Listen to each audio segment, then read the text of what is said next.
Vamos ao nosso quadro Sempre é Bom Falar de Saúde.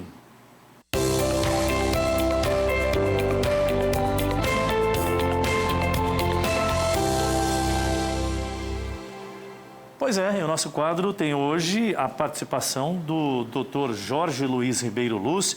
Ele é cirurgião cardiologista.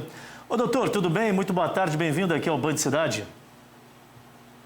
Boa tarde. É um prazer falar com você, Adilson Norato. Tudo bem? Como que você está nessa tarde de hoje, início dessa tarde? Tô um pouco preocupado, doutor, porque a pauta aqui está falando aqui, ó. Palpitação no peito pode ser um sinal grave de arritmia cardíaca?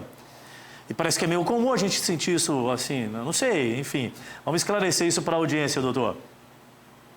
Exatamente isso, é muito comum. Em consultório, eu converso tanto com os pacientes quanto ensino com os alunos que a palpitação é um dos sintomas mais comuns de uma doença cardíaca. Até 80% das vezes está relacionado a algum problema do coração.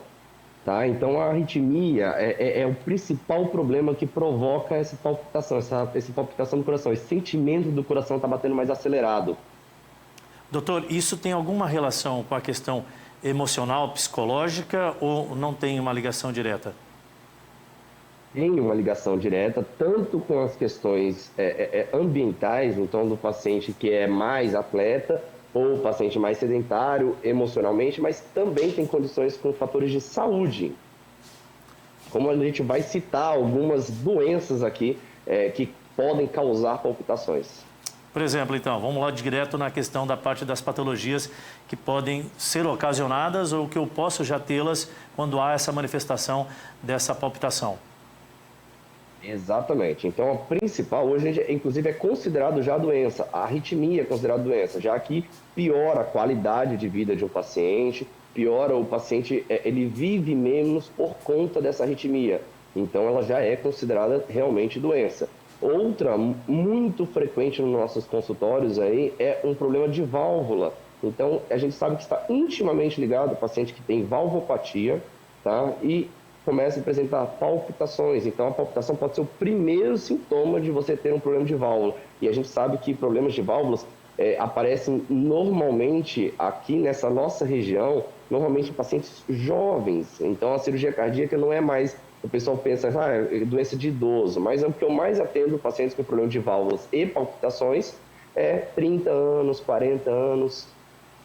E o tratamento da arritmia é cirúrgico? Como é que é o processo?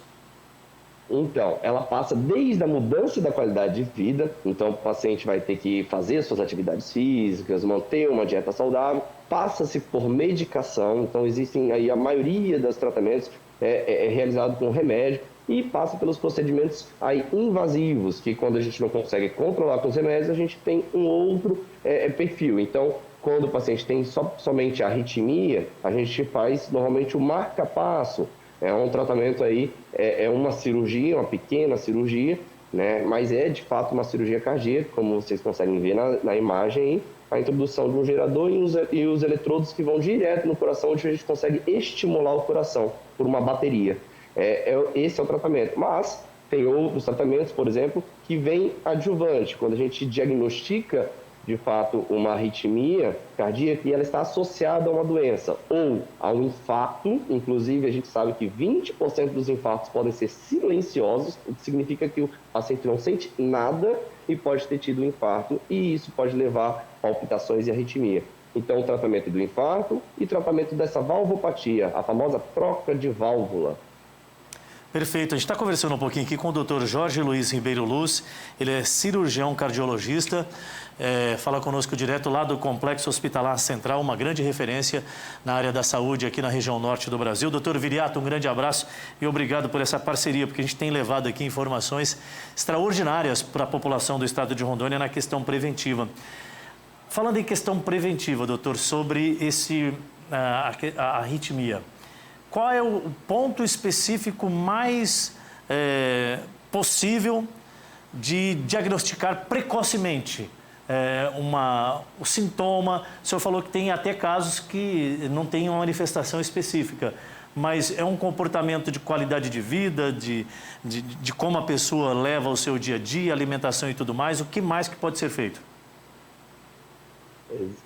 Excelente pergunta. Essa pergunta é muito importante para a sociedade pelo fato que começa do próprio paciente. Então, como que a gente vai começar a diagnosticar? Esse paciente que é, por exemplo, sedentário, ele vai ter que começar a fazer atividade física. Ele vai ter que começar a realmente fazer algum exercício físico. E isso vai trazer limitações para ele. E ele vai perceber, então, a palpitação, o coração bater diferente, às vezes até uma dor no peito, uma falta de ar, o que leva esse paciente a ir no médico. Porque, de fato, se esse paciente nunca for ao médico, a gente nunca vai conseguir fazer o diagnóstico de uma arritmia, um diagnóstico de uma palpitação e, por exemplo, uma valvopatia. Então, esse paciente vai precisar, de fato, ir ao médico para a gente solicitar um exame básico, que é esse, por exemplo, se vocês estão vendo, que é um eletrocardiograma, feito aí em basicamente 90% dos consultórios aí de cardiologistas. Então, a ideia é mudança de qualidade de vida, o paciente tem que ser ativo, e se ele sentir, conheço muitos alunos meus, inclusive, que falam, doutor, comecei a fazer atividade física e sinto sim meu coração bater mais rápido toda vez que eu faço. Essa constância, 1, 2 vezes, não é tão significativa, mas, pô, doutor, eu sinto meu coração bater mais rápido toda vez que eu vou para a esteira. Poxa, é um sintoma. Vamos ao médico, vamos fazer um eletrocardiograma, um Holter, que esses são exames básicos aí da cardiologia, e isso sim começa aí a procura de um diagnóstico. O senhor falou há poucos instantes que não está alienado diretamente à idade do cidadão, né? É coisa de pessoas mais idosas. Não, tanto é que o volume de jovens que o senhor tem atendido é muito relevante. A questão é como que a gente pode, por exemplo, diferenciar o índice de pessoas que têm esse tipo de problema em regiões do país. A questão da pressão arterial, pessoas hipertensas, numa região tão quente quanto a nossa, também contribui de alguma forma para agravar ou até se tornar presente na vida da pessoa a arritmia e até outros problemas mais intensos? Perfeito, Edilson, perfeito. A região está muito ligada. Eu que vim de São Paulo, sou daqui, mas eu fiz toda a minha formação em São Paulo, a gente tinha poucos problemas, por exemplo, em uma das válvulas do coração que chama mitral. E aqui, quando eu cheguei aqui, está tendo, assim, a cada semana, 3, 4 doentes que precisam trocar a válvula mitral. E todos esses têm arritmia, todos esses têm palpitações como sintomas. Então, está muito ligado realmente a regiões. Aqui é mais quente, aqui a gente tem bastante desidratação, e essa desidratação mexe com vários hormônios no nosso corpo, onde causam taquicardia.